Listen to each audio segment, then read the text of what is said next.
What's up guys, so today I'm going to show you how to properly apply tire paint to your sidewalls. If you don't take the proper steps, such as cleaning, degreasing, and applying multiple layers, you'll end up with brown letters fairly quickly, and you just will not get good results with tire paint. So this is absolutely crucial if you're going to be applying this to your tires. So what do you need to apply tire paint? Well, after getting your tire lettering pens, you'll just need a few things that you probably have lying around the house. First, you want a hose, some sort of tire cleaner, a stiff bristled tire brush, a sturdy piece of cardboard, some kind of degreaser like acetone. In this case, we're using nail polish remover, and a microfiber towel. So obviously the first step is to clean the tires, because even tires that you get brand new usually have some sort of oils or residue from the factory. And especially if you've been driving around your tires for a while without cleaning them, the dirt, what'll happen is if you apply tire paint before cleaning them, the dirt will just seep through the paint and it'll turn the letters brown almost instantly. So first thing you gotta do is clean the tire, give it a good rinse, spray some tire cleaner on it. If you don't have tire cleaner, you can also use regular soap, but tire cleaner obviously works the best. We just want to scrub this really good.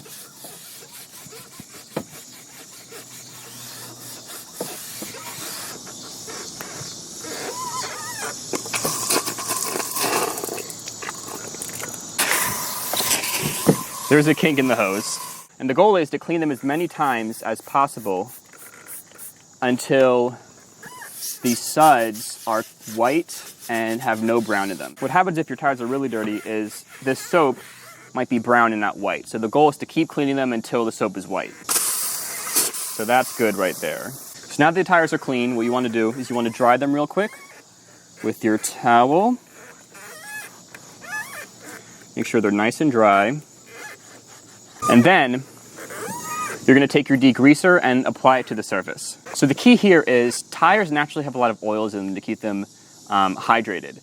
And a lot of them come to the surface, and so you'll want to remove the oils on the surface before applying tire paint. This can dry out the surface of the tire a little bit, so you don't want to go too heavy on the degreaser.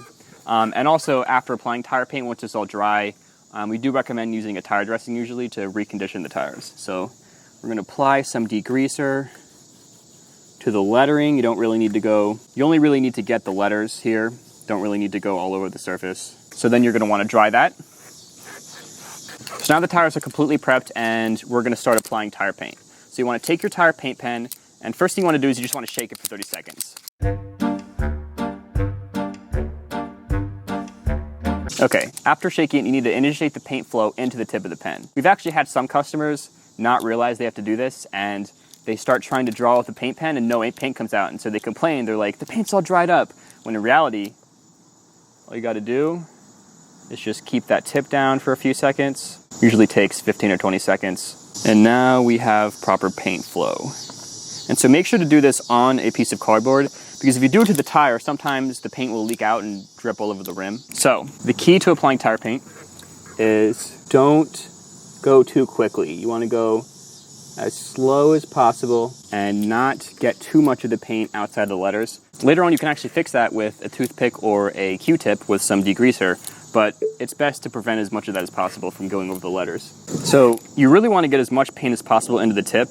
If you don't get enough paint, what happens is you'll be coloring the letters, and because there's not enough paint, it will like smear it around and it just won't go on properly. So really want to make sure you get as much paint as possible into the tip, but not enough to where it leaks. And so you can see right there, now it's filling in much nicer now that I have more paint in the tip. And then occasionally, you will need to keep reinitiating the ink flow, every couple letters or so.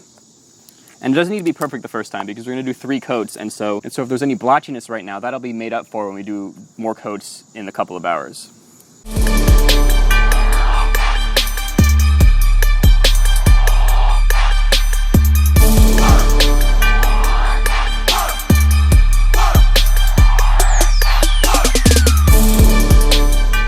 All right, so we just finished our first coat for this section of the tire. As you can see, it's a little bit blotchy. It's not super smooth, but that's perfectly fine for your first layer. Doing 3 coats is absolutely crucial. We've actually done a test where we did 1 coat on one part of the tire and we did 3 coats on the bottom of the tire. And we left the tire in a climate-controlled, no rain, no snow, none of that, garage And even without any driving, without any exposure to the elements, the section of the tire with only one coat on it turned brown in only 4 or 5 days.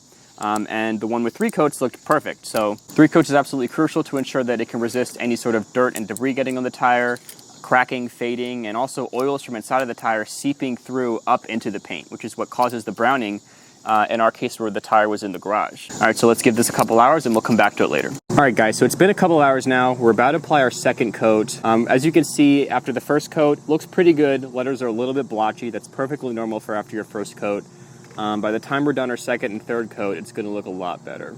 So we're in the middle of applying our second coat, and I'm gonna give you guys a little trick on how to make sure you fill in the letters properly. So when you're going around a letter, usually letters are gonna be a little bit raised, and so you wanna get the outside first. Do nice, short, small strokes. Get the outside first. You wanna make sure you cover the entire letter.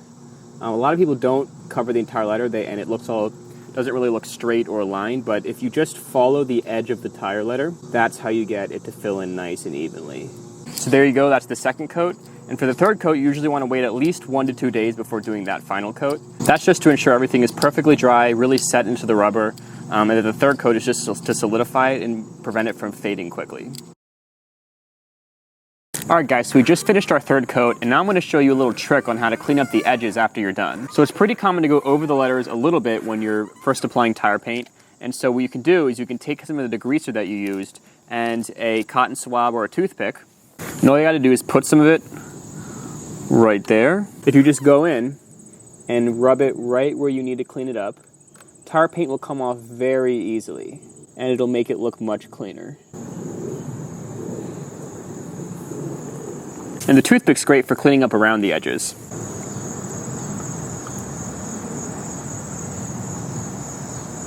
So there you have it, that's how you apply tire paint, and this is how you make it look great for months to come.